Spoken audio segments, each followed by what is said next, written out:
Now, let's shift gears and move on to another national team.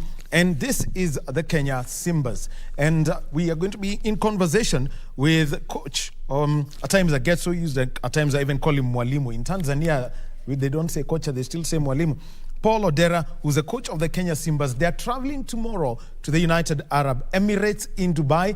And he joins us via Zoom. Coach, good morning to you. Good morning. Mwenipeleka pio leo ni. Lakini najua uko fit. I know you fit. Working with those young boys, especially, you know, they're 19-year-old, I'm sure. Thank you, lucky stars. I like you. Otherwise. Okay, I will thank them. Anyway, first of all, tomorrow you travel to Dubai with the Kenya Simbas, and this is for the Repechage for the Rugby World Cup 2023. First of all, just give us a background on the training and the preparations that you've had ahead of the travel, as you are right now in Gilgil as you travel to Dubai. It's been a difficult preparation, I think, let's be honest. And the difficulty, of course, has been brought about by the financial constraints that the Kenya Rugby Union has found itself in.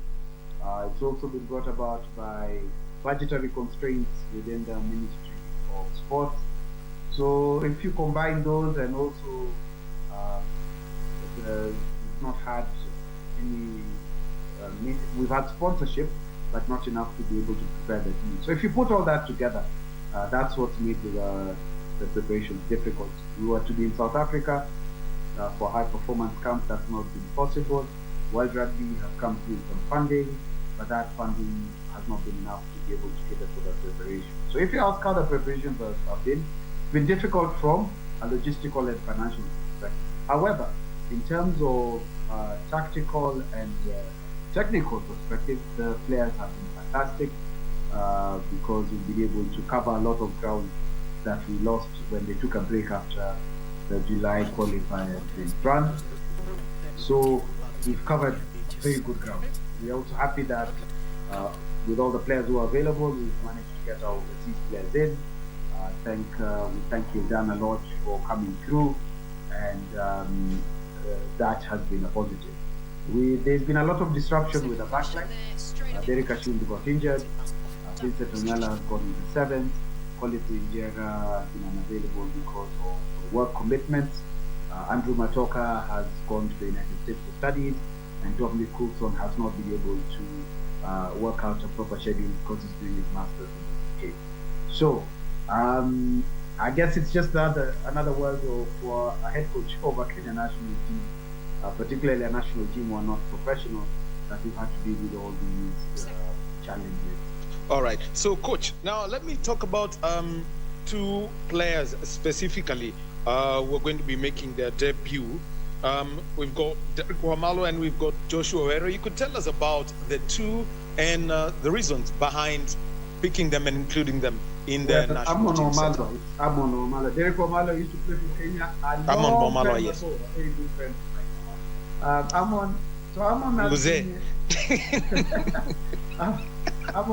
Amon has been part of our setup with the under 20s. He then had a medical condition which was rectified, thankfully, through the Rugby patron support. And he comes in to replace Jonah Kubu. Kubu broke his hand last week in the internal match. So Amon brings with him a very interesting way of playing the game, because he's coming in as fly as a fullback. But the fly half and the scrum half, the halfback usually run the game. The good thing about Amon is he's not scared to play on once he's made a mistake. He's a good running fly half, so he's not Kubu yet, but he has his own style, which is very good. And he's been monitoring him since he was in the under 20. Joshua Odera, who has played the game since he was 6 years old, he's had the advantage of having had outstanding coaching right through his developmental stages of the game. He comes from Northampton Saints. He's a young man who is fearless, so it's good to be young. I don't know, some people call it naivety of youth or the folly, but at the moment at his age, he's a fantastic ball carrier. But he also has some subtle skills that we are looking to see if we can bring him to the number 8 position. But he covers 80 and he covers back row. He's also tall enough to cover second. So it's exciting that we brought these 2 young men in. Joshua, he turned 19 a few days ago in October. So if he can work with Dancy Kuta and Bethel Lanami and Martin Owela and the other back rows, I think the potential for him to do well at this level, not just at the Repechage, which we are going to play on Tuesday, but also for the next 10 or so years for Kenya. I think it's really exciting. So these 2 boys, to me, and I've been observing them over a long time, I think it, to me, is a very exciting prospect as we look to see if we can qualify for the World Cup over the next 3 weeks. Okay. We get back to our conversation with Coach Paul Odera. We apologize for that slight technical hitch, but we are back. And Coach Paul Odera is joining us via Zoom from Gilgil, where the Simbas have set up camp before they travel to Dubai tomorrow. And Coach, we were talking about the kind of from the Algerian side and the forwards play that we saw, and how, it got you and forwards coach Mike Ong thinking about adjusting that, knowing that you're headed to, as you progressed through to the final against Namibia. Yes, as I was saying earlier, the tactical and technical bits, we took a lot of vessels from that Algeria game. It was excellent for us because I don't think we've ever scrambled against such a massive team, and also, quite technically aware team.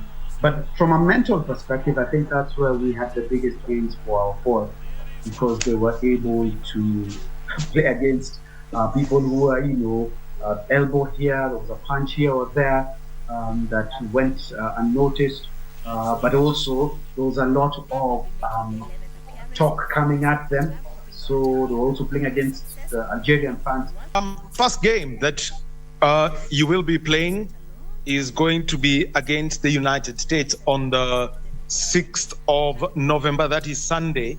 What kind of beast is the US bringing, the US Eagles? We know more about their 7th side. Haven't played their 15th side before, but what do you see from them?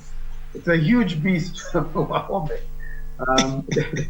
They are very big, very strong, powerful in the forward. The Major League Rugby, the circuit in the US is very competitive. They've been in South Africa preparing. They've got players from around the world. I think they have Argentinians playing. They have some Polynesian players there as well. So when we looked at the challenge in front of us, it's huge. We tried to work out the best way to be able to negate some of their strength. And I think we're just about there in the final stages of polishing up on that. It will be a huge effort for our forwards, particularly in the scrums and the line out. And we really looked at the fact that their ball is a huge weapon for them. They are coached by South African, so they play very similar to South African team. They have a very good player who kicks into the right positions on the field. So we have to be careful about our discipline and also not letting them into areas where they can launch their attacks from. But if we can up our intensity, particularly at the collision, and I think we'll be able to be competitive and hold our own in the set pieces. The second match that you will be playing is going to be against Portugal. I think 4-5 years back, there was a whole series of tests Kenya used to played against Germany, Spain, Hong Kong, all these countries. What is it that the Portuguese bring into this competition? This is a very different team from the team we beat in Nairobi. I think was that 6-7 years ago. 6-7 years ago. They're now coached by Patrice Lagiske. For those old rugby fans, I think they know that he was a fantastic wing. When we've watched them, how they play now, they don't play anything like the team who Kenya played those years back at the RFUA. They're a very polished team in terms of how they exit. They've got a dangerous back three. They've got a forward pack who are quite mobile. So they, in my estimate, them and the United States are probably the two toughest teams that we're going to play in the Repechage. So we're very wary of the challenges the Portuguese offer. The other opponents that you'll face, and this is going to be the final match, is going to be Hong Kong. Hong Kong also are here. I think 5-6 years ago, they defeated the Simbas. What's the Hong Kong side that's headed to the Repechage? Well, Hong Kong in the last Repechage beat us quite comfortably. I think they have gone through similar challenges like us in terms of being match fit. So I think they've not had many opportunities to play test matches over the last 3 or 4 years. There's been COVID, and I think there's been quite a few elements of transition within the Hong Kong Rugby Union. But they're still a good team, well coached. They've got more resources than we have. So we are the lowest ranked team, Wahome. I think let's be very honest about that. We're also the least funded team. We've got the least amount of money, but we've made sure that we turn all these into positive. Because Kenyans, at times in adversity is when we do thrive, and that's what we've been trying to get the boys to realize. That you may not have the money these other teams have, you may not have had the preparation, but what we give value to in terms of what we do as a group, and that is what is really keeping the boys together and keeping them focused. So the Hong Kong side, again, I think when we've looked at how they played, we've only been able to get, I think, 1 or 2 matches over the last 3 or 4 years. It's always the folly sometimes of coaching. If you look at teams from too far back, because many teams do evolve in same thing. So we're trying to look at how the latest Hong Kong team is playing, and they are a good team. They are going to give us a big challenge. Okay. Just looking at this competition and just describing the teams that you've been there, how much work has been done on the strength and conditioning front? How much work would be needed to be done for the recovery of the boys, especially after they play against the very physical USA side? Those are 2 good questions you've asked. Strength and conditioning has been a big area for us, because if you looked at how much progress we did from November last year into the Currie Cup and then into France, I mean, that's why we're able to dominate Uganda as much, simply because of the levels of conditioning of the players. When we met the players in September, there was a dip in terms of the conditioning levels of some of our players. I'm really happy that the work we've done over the last 2 months has brought them back up to the levels that are required to play the likes of the USA, Portugal, and Hong Kong. Recovery is going to be key, and sometimes the temptation is to do a lot, especially after the first game. Less is going to be more, if that makes sense. That means the less we do with the players in terms of trying to do work in the gym or running on the pitch will be more, because we need the players fresh and ready to go in 6 days. So we'll have to assess, have a look at the condition of the players. The game will be physical, but I think once we've assessed where the players are out of the first game, we'll then be able to see how we progress in preparation for the game against Portugal. Looking at what the story of the Simbas, for the last time they played at this level was in Monaco, another Repechage, and the conversation has been downstreaming this kind of knowledge that the players have into the clubs, and also making sure that, let's start with the Kenya Cup coaches, that's a core of it, that they gain a lot of the knowledge that's been picked up. I can mention KCB at times, they do have their high performance camps in South Africa, Cabras Sugar at the moment, also gaining some lots of knowledge from the South African coaching setup. How is this being worked such that there's a consistency with the Simbas eventually? All right, yeah, it's I think there are steps to address that. I think we recently had a level 2 coaching course, which I was one of the facilitators with Michael Cheno and Fredo Lowe's, and the World Kenya Cup coaches involved there. You've mentioned KCB and Cabras. I think KCB and Cabras have more money than the Kenya Rugby Union at the moment, and more resources.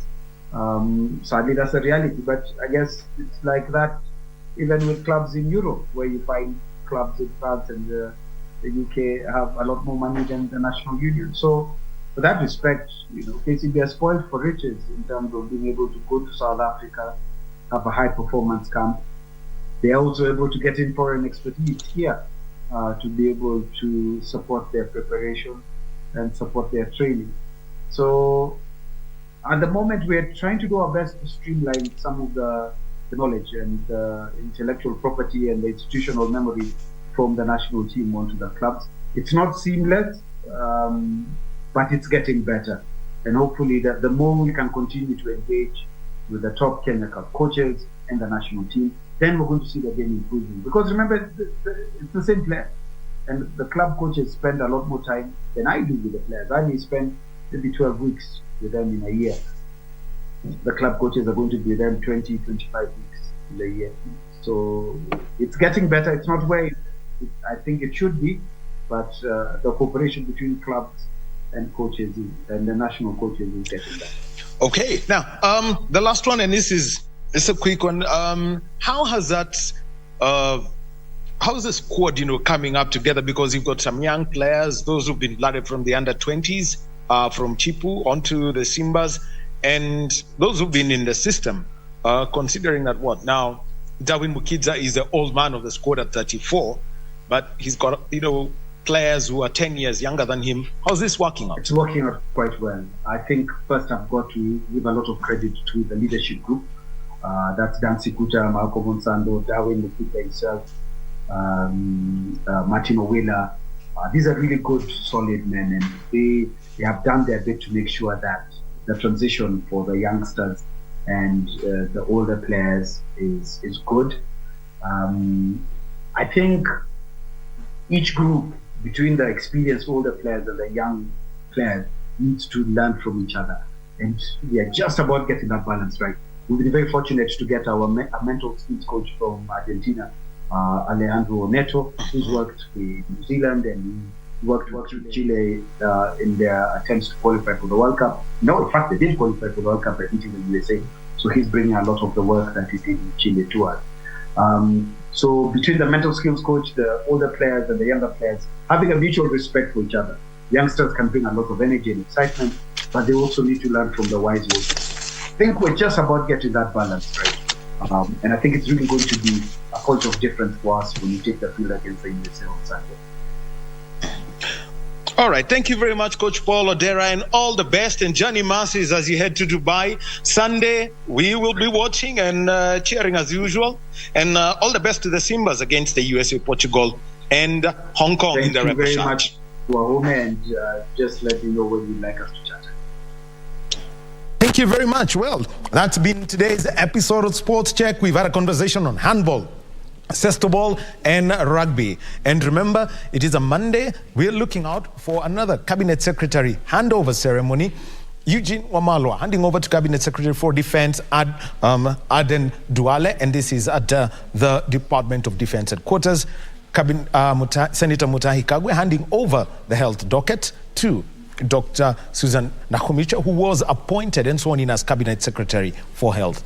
And also, Peter Munya, Betty Minor handing over to CS Simon Chelugui, that's cooperatives and SMEs, while CS Chelugui will be handing over the Labor and Social Services docket over to Cabinet Secretary Florence Bore. So look out for that. Our sign language interpreter this hour has been Anwangeshi, and to the team that put this together, thank you very much. And most importantly, you, the viewer, asante sana.